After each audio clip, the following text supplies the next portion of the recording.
El tema que elegimos es el terrorismo en el Perú, centrado en el conflicto armado entre 1980 y 2000. En este periodo surgieron grupos como el Sendero Luminoso y el MRTA, que intentaron tomar el poder mediante la violencia, afectando sobre todo las zonas rurales. Según la Comisión de la Verdad y Reconciliación, este conflicto dejó unas 69.000 víctimas, muchas de ellas campesinos quechohablantes, lo que evidenció las profundas desigualdades del país. La primera semana que elegimos fue la que abordó la lucha contra la subversión. Vimos la respuesta del Estado, el rol de las Fuerzas Armadas y de las rondas campesinas como defensa local.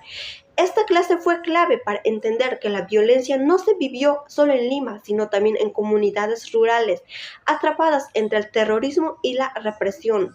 Además, se analizaron abusos cometidos por ambos bandos y su impacto en la confianza institucional. Durante la segunda semana desarrollamos la TV3, donde reflexionamos sobre los aprendizajes anteriores. Asimismo, analizamos cómo las reformas impulsadas y el abandono estatal en las regiones andinas generaron el escenario perfecto para el avance del terrorismo. Ello nos permitió conectar el contexto económico y social con el surgimiento de grupos subversivos. Esta semana fue significativa porque profundizamos de forma crítica y personal los efectos del terrorismo en la sociedad peruana. Finalmente, como tercera semana se estudió el primer gobierno de Alberto Fujimori y su relación con el conflicto armado interno. Analizamos la captura de Abimael Guzmán como un hecho decisivo para el debilitamiento de Sendero Luminoso. También se discutió cómo este logro se utilizó políticamente para justificar medidas autoritarias, como el autogolpe. Fue una clase relevante porque evidenció que la lucha contra el terrorismo tuvo implicancias no solo en seguridad, sino también en el debilitamiento de la democracia. El terrorismo interno y armado que sucedió en el Perú entre el año 1980 y el 2000 tiene una causa fundamental, entre todas, la gran ausencia del Estado en muchas partes del país, en las cuales la población, en especial de zonas altoandinas, vivía marginada de los servicios básicos, es decir, estaban privados de acceso a la educación de calidad, a una buena salud, a una buena justicia, y sobre todo, sufrieron una escasez de representación en la política. De esta dicha escasez de representación aprovechó el grupo terrorista Sendero Luminoso para imponerse en las comunidades campesinas donde no había ni servicios públicos ni autoridad y presentarse como una solución revolucionaria ante un Estado ausente.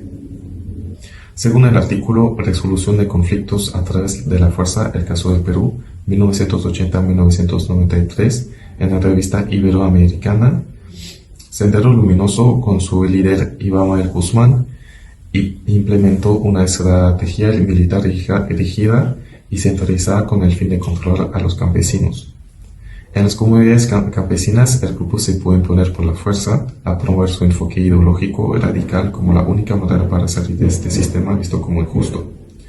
Por la ausencia del Estado y ante la acumulación de desigualdades muy marcadas en la historia, estas comunidades quedaron expuestas a la violencia y manipulación de los senderistas.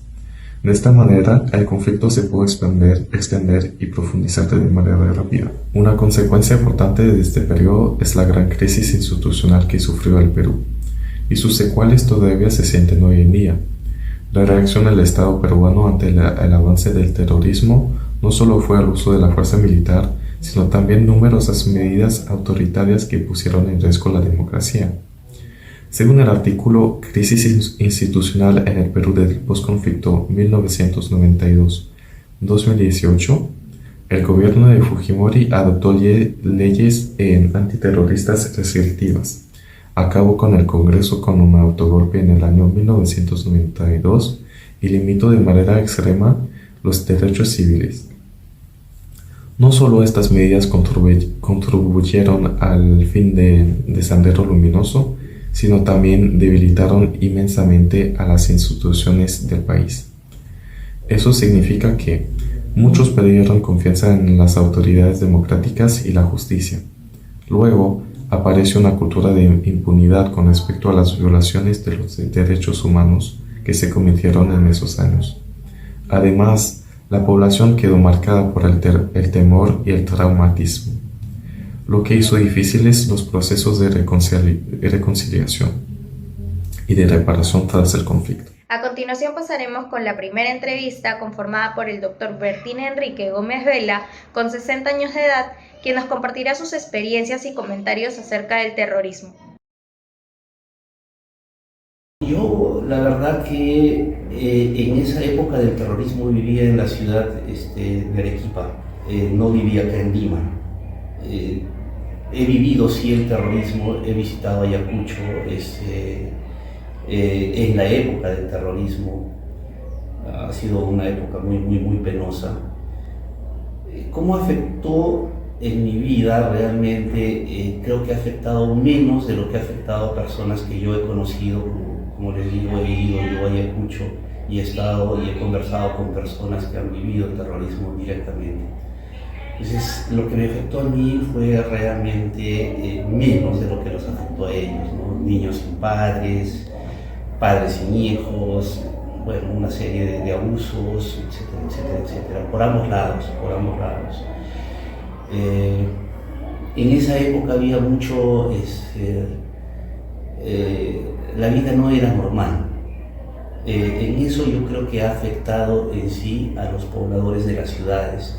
Por ejemplo, acá en Lima teníamos lo que sucedió en Tarata, había coches bombas, uno no se sentía seguro, no tenía una inseguridad terrible en salir a la calle, había los famosos apagones, porque volaban las torres eléctricas. Básicamente, en eso es en lo que me afectó en mi que yo vivía en la ciudad, pero a personas que han vivido el terrorismo desde el campo realmente les afectó de una manera mucho más grave. Ahora les mostraremos la segunda entrevista que le realizamos a la doctora Blanca Sumaeta. A ella le realizamos la siguiente pregunta. Bueno, yo en la época del terrorismo, bueno, ya era mayor de edad, yo vivía a la espalda de una comisaría y bueno, tiraron una bomba a la comisaría. Esa bomba hizo pues que suene todo, ¿no? Y tú sientes miedo de salir a la calle, habían apagones, tenías que estudiar en vela, no podías movilizarte tranquilamente porque generalmente salías con miedo, ¿no? Que te pueda caer una bomba o que puedan volar, algo, ¿no? Yo recuerdo que con el año 92, mal no recuerdo, estaba en la universidad estudiando y en eso pasó lo de Tarata, ¿no? La explosión de Tarata, que fue terrible. Y en esa época mi profesor, que era penalista, era el fiscal que fue a ver esos temas. Entonces él estaba llorando, así, llorando de ver tantas muertes injustas, ¿no? Entonces, cuando el terrorismo era en provincia, nadie se preocupaba, porque decía, bueno, todavía está lejos, no nos afecta. Pero cuando ya hubo lo de Tarata, entonces ahí recién Lima, que era pues la capital, recién tomó, digamos, tomó partido, ya un partido más eficaz, digamos, ¿no? Ya empezaron a buscar a los líderes, a Sendero Luminoso, a MRTA, a los líderes. En conclusión, podemos sacar que la forma en la que el Estado enfrentó el terrorismo no fue adecuada. En lugar de responder con más presencia en salud, educación y justicia, el Estado usó principalmente la fuerza militar y medidas autoritarias, como el cierre del Congreso o leyes que limitaron derechos. Esto no solo debilitó la democracia, sino que también dejó secuelas hasta hoy, como la desconfianza en las instituciones y una cultura de impunidad frente a las violaciones de los derechos humanos.